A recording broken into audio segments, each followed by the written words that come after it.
શહેર ભાજપ પ્રમુખે પત્ર લખ્યો હશે તો સમજીને લખ્યો હશે, પરંતુ એની મૂલવણી કરવા કરતાં હું તો એવું માનું છું કે આ પત્ર વહેલો આવ્યો તો ખૂબ વધારે સારું થાત, કારણ કે લેખિત ભલામણ કરવાથી કોર્પોરેશનના અધિકારીઓની પણ એક જવાબદેહી ફિક્સ થાય છે અને ભલામણ કરનાર કોર્પોરેટરને પણ ધ્યાનમાં આવે છે કે એણે શેની ભલામણ કરી છે, શેના માટે કરી છે અને શું કામ કરી છે.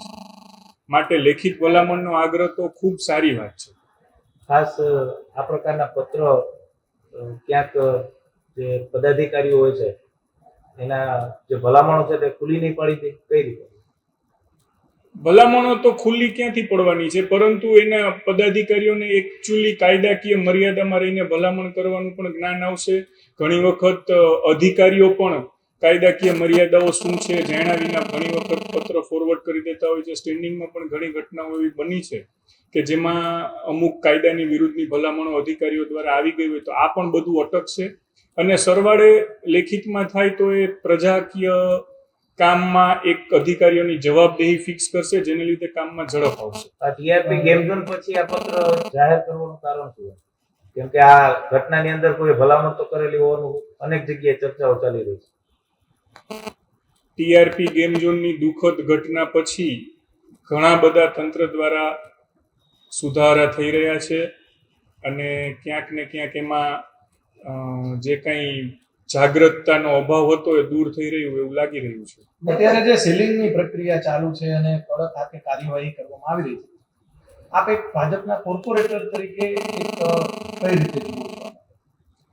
સીલિંગની પ્રક્રિયામાં ક્યાંક ને ક્યાંક તંત્ર દ્વારા ઉતાવળ થઈ હોય એવું લાગી રહ્યું છે, કારણ કે કાયદો કહે છે કે કોઈને પણ નોટિસ આપ્યા વિના તમે સીલ કરી શકતા નથી, પરંતુ તંત્ર સીધા જે રીતે સીલ મારવા લાગ્યું છે એ જોતા ક્યાંક ને ક્યાંક પ્રજા માટે ખૂબ એક મુશ્કેલી અને પીડાદાયક અનુભવ છે અને આ કાર્યવાહી કાયદાની મર્યાદામાં રહીને થવી જોઈએ. નીલભાઈ, તમે જે કીધું કે સ્ટેન્ડિંગમાં ઘણી ઘટનાઓ છે કે કાયદાની વિરુદ્ધમાં આવી કઈ તમને એકાદા દાખલામાં કરે?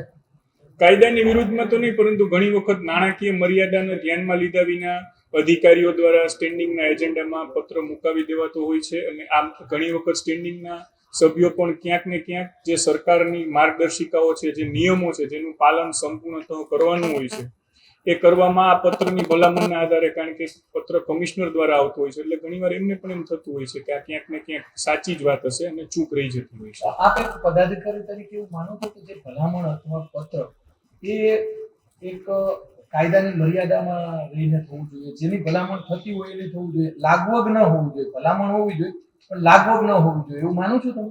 સ્વાભાવિક છે કે લાગવગ તો ક્યાંય ન જ હોવી જોઈએ અને ભલામણ હંમેશા જે કાંઈ છે કાયદાની મર્યાદામાં થાય અને અધિકારીઓ પણ કાયદાની મર્યાદામાં જ કરતા હોય છે. ન થાય ત્યારે જ નાના મોટા વિવાદો સર્જાતા હોય છે. તમે સ્ટેન્ડિંગના સભ્ય રહી ચૂક્યા, જે રીતના કહી શકાય કરોડો રૂપિયા સુધીના જે દરખાસ્તો મંજૂર થતી હોય છે, આની અંદર ક્યાંક ગેરરીતિઓ અથવા તો ધ્યાન ઉપર ન આવતું એવું બની શકે? સ્ટેન્ડિંગમાં કમિશનર દ્વારા દરખાસ્ત મુકાતી હોય છે અને સ્ટેન્ડિંગના ચેરમેન એનો અભ્યાસ કરીને દરખાસ્તનો સમાવેશ કરતા હોય છે અને પછી સ્ટેન્ડિંગના સભ્યો એને ચર્ચાના આધારે પસાર કરતા હોય છે. ઘણી વખત સમયના અભાવે એવું બની પણ શકે કે વિગતો ક્યાંક શરત ચૂકતી રહી ગઈ હોય